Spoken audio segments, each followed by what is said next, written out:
शांताकारं भुजंगशयनं पद्मनाभं सुरेशं विश्वाधारं गगनसदृशं मेघवर्णं शुभांगं लक्ष्मीकान्तं कमलनयनं योगिभिध्यानगम्यं वंदे विष्णु भवभयहरं सर्वलोकैकनाथम। ओम नमो भगवते वासुदेवाय। भगवान श्री हरि बड़े दयालु और क्षमावान हैं। सदापूर्वक या विवश होकर भी यदि कोई उनका पूजन या एकादशी व्रत करता है तो वह उसे भी उत्तम फल प्रदान करते हैं, परंतु मनुष्य को चाहिए कि वह भगवान का पूजन पूरी श्रद्धा से करे। रमा एकादशी के दिन महालक्ष्मी के रमा स्वरूप के साथ साथ भगवान विष्णु के पूर्णावतार केशव स्वरूप का पूजन करना चाहिए। यह चतुर्मास की अंतिम एकादशी है। इस एकादशी के प्रभाव से जीवन में सुख समृद्धि आती है। रमा एकादशी की कथा सुन लेने मात्र से 1000 गोदान के बराबर पुण्य की प्राप्ति होती है। रमा एकादशी की कथा सुनने अथवा सुनाने से भगवान विष्णु हर मनोकामना पूर्ण करते हैं। तो आइए श्रवण करते हैं रमा एकादशी व्रत कथा। महाभारत काल की बात है। धर्मराज युधिष्ठिर ने कहा, हे श्री कृष्ण, अब आप मुझे कार्तिक माह के कृष्ण पक्ष की एकादशी की कथा सुनाइए। इस एकादशी का क्या नाम है तथा इसमें किस देवता का पूजन किया जाता है? इस एकादशी का व्रत करने से किस फल की प्राप्ति होती है? कृपया करके यह सब विधान पूर्वक कहिए। भगवान श्री कृष्ण ने कहा, हे युधिष्ठिर, कार्तिक माह के कृष्ण पक्ष की एकादशी का नाम रमा है। इसका व्रत करने से सभी पापों का शमन हो जाता है। इसकी कथा इस प्रकार है, ध्यान पूर्वक श्रवण करो। पौराणिक काल में मुचकुंद नाम का एक राजा राज्य करता था। वह बड़ा सत्यवादी तथा विष्णु भक्त था। उसका राज्य बिल्कुल निष्कंटक था। उसकी चंद्रभागा नाम की एक कन्या थी, जिसका विवाह उसने राजा चंद्रसेन के पुत्र शोभन से कर दिया। वह राजा एकादशी का व्रत बड़े ही नियम से करता था और उसके राज्य में सभी कठोरता से इस नियम का पालन करते थे। एक बार की बात है कि शोभन अपनी ससुराल आया हुआ था। वह कार्तिक का महीना था। उसी मास में महापुण्यदायिनी रमा एकादशी आ गई। इस दिन सभी व्रत रखते थे। चंद्रभागा ने सोचा कि मेरे पति तो बड़े कमजोर हृदय के हैं, वे एकादशी का व्रत कैसे करेंगे, जबकि पिता के यहाँ तो सभी को व्रत करने की आज्ञा है। मेरा पति राजाज्ञा मानेगा तो बहुत कष्ट पाएगा। चंद्रभागा को जिस बात का डर था वही हुआ। राजा ने आदेश जारी किया कि इस समय उनका दामाद राज्य में पधारा हुआ है, अतः सभी प्रजा विधान पूर्वक एकादशी का व्रत करें। जब दशमी आई तब राज्य में ढिंढोरा पीटा। उसे सुनकर शोभन अपनी पत्नी के पास गया और बोला, हे प्रिय, तुम मुझे कुछ उपाय बतलाओ, क्योंकि मैं उपवास नहीं कर सकता। यदि मैं उपवास करूंगा तो अवश्य ही मर जाऊंगा। पति की बात सुनकर चंद्रभागा ने कहा, हे स्वामी, मेरे पिता के राज्य में एकादशी के दिन कोई भी भोजन नहीं कर सकता। यहाँ तक कि हाथी, घोड़ा, ऊंट, पशु आदि भी तृण, अन्न, जल आदि ग्रहण नहीं करते। फिर भला मनुष्य कैसे भोजन कर सकते हैं? यदि आप उपवास नहीं कर सकते तो किसी दूसरे स्थान पर चले जाइए, क्योंकि यदि आप यहाँ रहेंगे तो आपको व्रत तो अवश्य ही करना पड़ेगा। पत्नी की बात सुनकर शोभन ने कहा, हे प्रिय, तुम्हारी राय उचित है, परंतु मैं व्रत करने के डर से किसी दूसरे स्थान पर नहीं जाऊंगा। अब मैं व्रत अवश्य ही करूंगा। परिणाम चाहे कुछ भी क्यों न हो, भाग्य में लिखे को भला कौन टाल सकता है। सभी के साथ शोभन ने भी एकादशी का व्रत किया और भूख और प्यास से अत्यंत व्याकुल होने लगा। सूर्य नारायण भी अस्त हो गए और जागरण के लिए रात्रि भी आ गई। वह रात शोभन को असहनीय दुख देने वाली थी। दूसरे दिन सूर्योदय होने से पूर्व ही भूख प्यास के कारण शोभन के प्राण पखेरु उड़ गए। राजा ने शोभन के मृत शरीर को जल प्रवाह करा दिया और अपनी पुत्री को आज्ञा दी कि वह सती न हो और भगवान विष्णु की कृपा पर भरोसा रखे। चंद्रभागा अपने पति की आज्ञानुसार सती नहीं हुई। वह अपने पिता के घर रहकर एकादशी के व्रत करने लगी। उधर रमा एकादशी के प्रभाव से शोभन को जल से निकाल लिया गया और भगवान विष्णु की कृपा से उसे मंदराचल पर्वत पर धन धान्य से परिपूर्ण तथा शत्रु रहित देवपुर नाम का एक उत्तम नगर प्राप्त हुआ। उसे वहां का राजा बना दिया गया। उसके महल में रत्न तथा स्वर्ण के खंभे लगे हुए थे। राजा शोभन स्वर्ण तथा मणियों के सिंहासन पर सुंदर वस्त्र तथा आभूषण धारण किए बैठा था। गंधर्व तथा अप्सराएं नृत्य कर उसकी स्तुति कर रहे थे। उस समय राजा शोभन मानो दूसरा इंद्र प्रतीत हो रहा था। उन्हीं दिनों मुचकुंद नगर में रहने वाला सोम शर्मा नाम का एक ब्राह्मण तीर्थ यात्रा के लिए निकला हुआ था। घूमते घूमते वह शोभन के राज्य में जा पहुंचा। उसको देखा। वह ब्राह्मण उसको राजा का जमाई जानकर उसके निकट गया। राजा शोभन ब्राह्मण को देखकर आसन से उठ खड़ा हुआ और अपने ससुर तथा स्त्री चंद्रभागा की कुशल क्षेम पूछने लगा। शोभन की बात सुनकर सोम शर्मा ने कहा, हे राजन, हमारे राजा कुशल से हैं तथा आपकी पत्नी चंद्रभागा भी कुशल है। अब आप अपना वृतांत बतलाइए। आपने तो रमा एकादशी के दिन अन्न जल ग्रहण न करने के कारण प्राण त्याग दिए थे। मुझे बड़ा विस्मय हो रहा है कि ऐसा विचित्र और सुंदर नगरी, जिसको न तो मैंने कभी सुना और न ही कभी देखा, आपको किस प्रकार प्राप्त हुआ। इस पर शोभन ने कहा, हे देव, यह सब कार्तिक माह के कृष्ण पक्ष की रमा एकादशी के व्रत का फल है। इसी से मुझे यह अनुपम नगर प्राप्त हुआ है, किंतु यह अस्थिर है। शोभन की बात सुनकर ब्राह्मण बोला, हे राजन, यह स्थिर क्यों नहीं है और किस प्रकार यह स्थिर हो सकता है, सो आप मुझे समझाइए।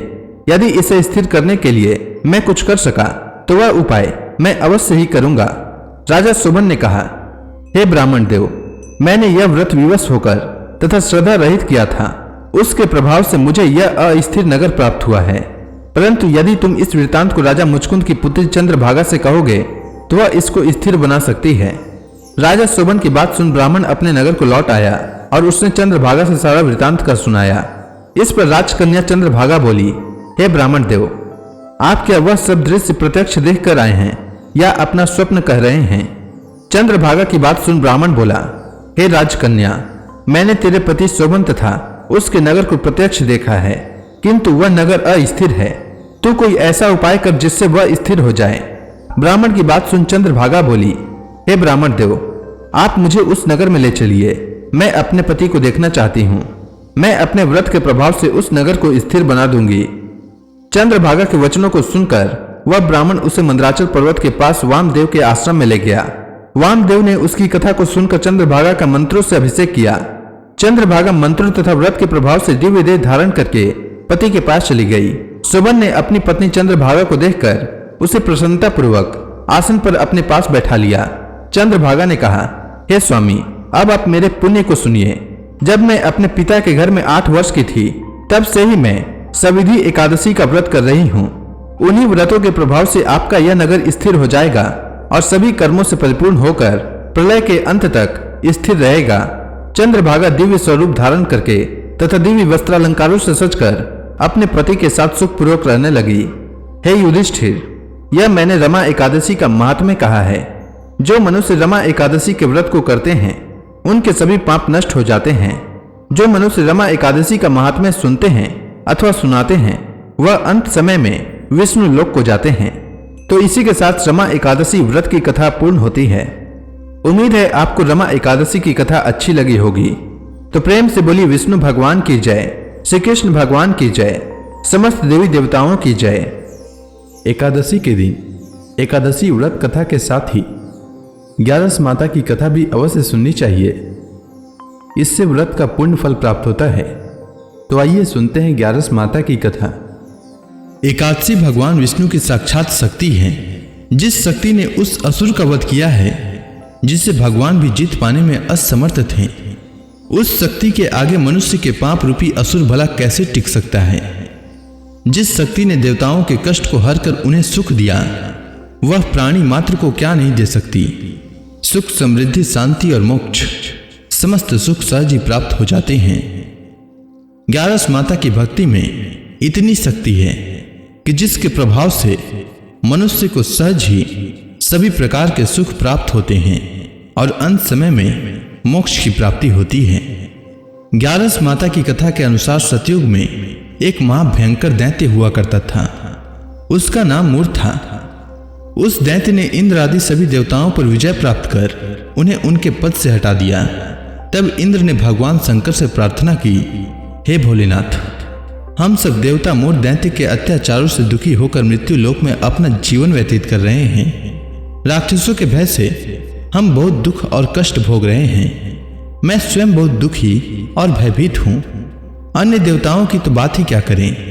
अतः हे कैलाशपति, कृपा कर आप मूर दैत्य के अत्याचार से बचाने का उपाय बताइए। देवराज इंद्र के प्रार्थना सुनकर भगवान शंकर ने कहा, हे देवेंद्र, आप भगवान श्री विष्णु के शरण में जाइए। मधु कैटभ का संहार करने वाले भगवान विष्णु देवताओं को अवश्य ही इस भय से मुक्त करेंगे।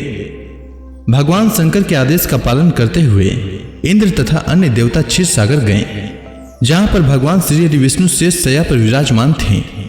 इंद्र सहित सभी देवताओं ने भगवान विष्णु को देखा और उनके समक्ष उपस्थित होकर उनकी स्तुति करने लगे।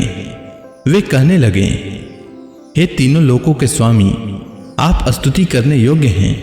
हम सभी देवताओं का आपको कोटि कोटि प्रणाम है। हे दैत्यों के संहारक, हम आपकी शरण में हैं, आप हमारी रक्षा करें। हे त्रिलोकपति, हम सभी देवता दैत्यों के अत्याचार से भयभीत होकर आपकी शरण में आए हैं। इस समय दैत्यों ने हमें स्वर्ग से निकाल दिया है और हम सभी देवता बड़ी ही दयनीय स्थिति में मृत्यु लोक में विचरण कर रहे हैं। अब आप ही हमारे रक्षक हैं, हमारी रक्षा करें। हे जगन्नाथ, आप हमारी रक्षा करें। देवताओं की करुण पुकार सुनकर भगवान श्री हरि विष्णु बोले, हे देवगणों, वह कौन सा दैत्य है जिसने देवताओं को जीत लिया है? आप सभी देवगण किसके भय से पृथ्वी लोक में भटक रहे हैं? क्या वह दैत्य इतना बलवान है जिसने इंद्र सहित सभी देवताओं को जीत लिया है? तुम निर्भय होकर मुझे सब हाल बताओ। भगवान विष्णु के इस स्नेहमयी वचनों को सुनकर देवेंद्र ने कहा, हे प्रभु, प्राचीन काल में ब्रह्म वंश में उत्पन्न हुआ नाड़ी जंगम नाम का एक असुर था, जिसका मूर नामक एक पुत्र है, जो चंद्रवती नामक नगरी में निवास करता है, जिसने अपने बल से मृत्यु लोक और देवलोक को जीत लिया है और सब देवताओं को देवलोक से निकालकर अपने दैत्य कुल के असुरों को इंद्र, अग्नि, यम, वरुण और चंद्रमा आदि सभी को लोकपाल बना दिया है। वह स्वयं सूर्य बनकर पृथ्वी को तापता है और स्वयं मेघ बनकर जल की वर्षा करता है। अतः आप इस बलशाली भयानक असुर का संहार करके देवताओं की रक्षा करें। देवेंद्र के मुख से ऐसे वचन सुनकर भगवान विष्णु बोले, हे देवताओं, मैं आपके शत्रु का शीघ्र ही संहार करूंगा। आप सभी इसी समय मेरे साथ चंद्रवती नगरी चलिए। देवताओं की पुकार पर भगवान विष्णु तुरंत ही उनके साथ चल दिए।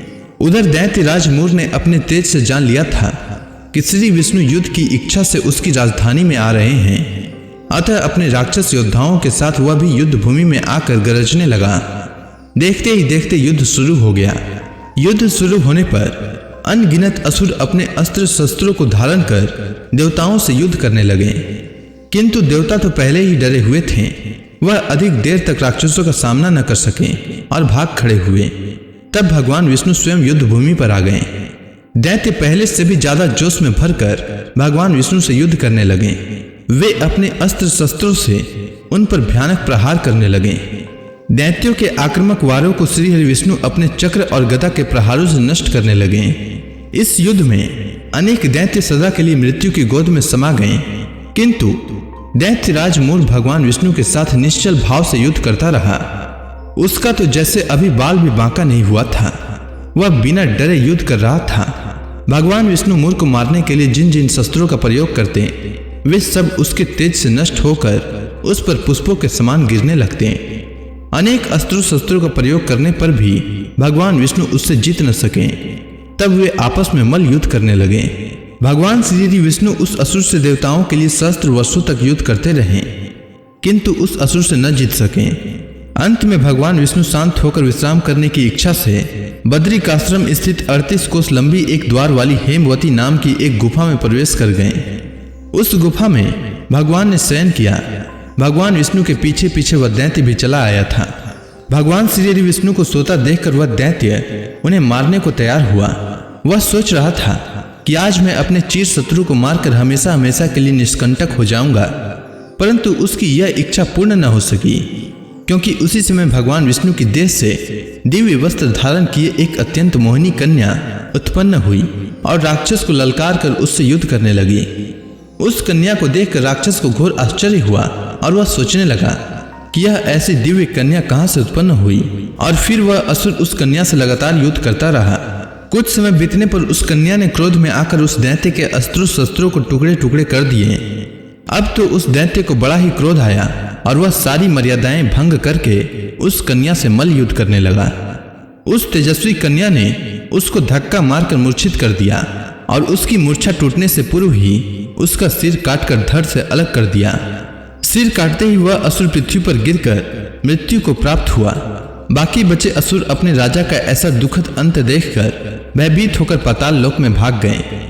भगवान विष्णु जब निद्रा से जागे तो उस असुर को मरा देखकर उन्हें घोर आश्चर्य हुआ और वे सोचने लगे कि इस महाबली को किसने मारा है। तब वह तेजस्वी कन्या श्रीहरि से हाथ जोड़कर बोली, हे जगदीश्वर, यह असुर आपको मारने को उद्यत था, तब मैंने आपके शरीर से उत्पन्न होकर इस असुर का वध किया है। कन्या की बात सुनकर भगवान बोले, तुमने इस असुर को मारा है, अतः हे कन्या, मैं तुमसे अत्यंत प्रसन्न हूँ। इसे मारकर तुमने तीनों लोकों के देवताओं के कष्ट को हरा है, इसीलिए तुम अपनी इच्छा अनुसार वरदान मांग लो, मैं तुम्हारी प्रत्येक इच्छा को पूर्ण करूंगा। भगवान की बात सुनकर कन्या बोली, हे प्रभु, मुझे यह वरदान दीजिए कि जो मनुष्य या देव मेरा व्रत करे उसके सभी पाप नष्ट हो जाएं और अंत में उसे स्वर्ग लोक की प्राप्ति हो। मेरे व्रत का आधा फल रात्रि को मिले और उसका आधा फल एक समय भोजन करने वाले को मिले। जो श्रद्धालु भक्ति पूर्वक मेरे व्रत को करे वे निश्चय ही वैकुंठ लोक को प्राप्त करे। जो मनुष्य मेरे व्रत में दिन तथा रात्रि को एक बार भोजन करे वह धन धान्य से भरपूर रहे। कृपा करके मुझे ऐसा वरदान दीजिए। भगवान श्री विष्णु ने कहा, हे कन्या, ऐसा ही होगा। मेरे और तुम्हारे भक्त एक ही होंगे और अंत में संसार में प्रसिद्धि को प्राप्त होकर मेरे लोक को प्राप्त करेंगे। हे कल्याणी, तुम एकादशी को पैदा हुई हो, इसीलिए तुम्हारा नाम भी एकादशी हुआ। तथा जो मनुष्य इस दिन व्रत करेंगे उनके समस्त पाप समूल नष्ट हो जाएंगे। तुम मेरे लिए अब तीज, अष्टमी, नवमी और 14 से भी अधिक प्रिय हो। तुम्हारे व्रत का फल सब तीर्थों के फल से भी महान होगा। यह मेरा अकाट्य कथन है। इतना कहकर भगवान श्री विष्णु उसी स्थान पर अंतर ध्यान हो गए। अब आप सभी भक्तगण हाथ जोड़कर भगवान श्री हरि का ध्यान करें। आरती होने वाली है। ओम जय एकादशी माता, मैया जय एकादशी माता। विष्णु पूजा व्रत को धारण करके, विष्णु पूजा व्रत को धारण करके शक्ति मुक्ति पाता। ओम जय एकादशी माता। तेरे नाम गिनाऊं देवी, भक्ति प्रदान करनी, भक्ति प्रदान करनी। गण गौरव की देनी माता, गण गौरव की देनी माता। शास्त्रों में बरनी। ओम जय एकादशी माता। मार्गशीर्ष कृष्ण पक्ष की उत्पन्ना, विश्व तारणी जनमी। मैया विश्व तारणी जनमी। शुक्ल पक्ष में हुई मोक्षदा, शुक्ल पक्ष में हुई मोक्षदा। मुक्तिदाता बन के भरमी। ओम जय एकादशी माता। पौष के कृष्ण पक्ष की सफला नामक है। शुक्ल पक्ष में होए पुत्रदा, आनंद अधिक रहे। ओम जय एकादशी माता। नाम सट तिला माघ मास में कृष्ण पक्ष आवे। मैया कृष्ण पक्ष आवे। शुक्ल पक्ष में जया कहावे, शुक्ल पक्ष में जया कहावे। विजय सदा पावे। ओम जय एकादशी माता। विद्या फाल्गुन कृष्ण पक्ष में शुक्ला अमला की। मैया शुक्ला अमला की। पाप मोचनी कृष्ण पक्ष में चैत्र महाबली की। ओम जय एकादशी माता। चैत्र शुक्ल में नाम कामदा, धन देने वाली। मैया धन देने वाली। नाम बरूथनी कृष्ण पक्ष में बैसाख माहवाली। ओम जय एकादशी माता। शुक्ल पक्ष में होए मोहिनी, अपराध ज्येष्ठ कृष्ण पक्षी। मैया अपराध ज्येष्ठ कृष्ण पक्षी, नाम निर्जला सब सुख करने, शुक्ल पक्ष रखी। ओम जय एकादशी माता, योगिनी नाम आषाढ़ में जानो, कृष्ण पक्ष करनी। मैया कृष्ण पक्ष करनी, देव सैनी नाम कहायो, शुक्ल पक्ष धरनी। ओम जय एकादशी माता, कामिका श्रावण मास में आवे, कृष्ण पक्ष कहिए। श्रावण शुक्ला होए पवित्र, आनंद से रहिए। ओम जय एकादशी माता, अजा भाद्रपद कृष्ण पक्ष की परिवर्तनी शुक्ला। मैया परिवर्तनी शुक्ला, इंद्राश्विन कृष्ण पक्ष में व्रत से भवसागर निकला। ओम जय एकादशी माता, पापांकुश है शुक्ल पक्ष में, आप हरण हारी। मैया आप हरण हारी, रमा मास कार्तिक में आवे, सुखदायक भारी। ओम जय एकादशी माता, देवोत्थान शुक्ल पक्ष की दुख नाशक मैया। पावन मास में करो विनती, पार करो नैया। ओम जय एकादशी माता, परमा कृष्ण पक्ष में होती, जन मंगल करनी। मैया जन मंगल करनी, शुक्ल मास में होए पद्धिनी, दुख दरिद्र हरनी। ओम जय एकादशी माता, जो कोई आरती एकादशी की भक्ति सहित गावे। मैया भक्ति सहित गावे, जन गुरु दिता स्वर्गवासा, निश्चय वह पावे। ओम जय एकादशी माता।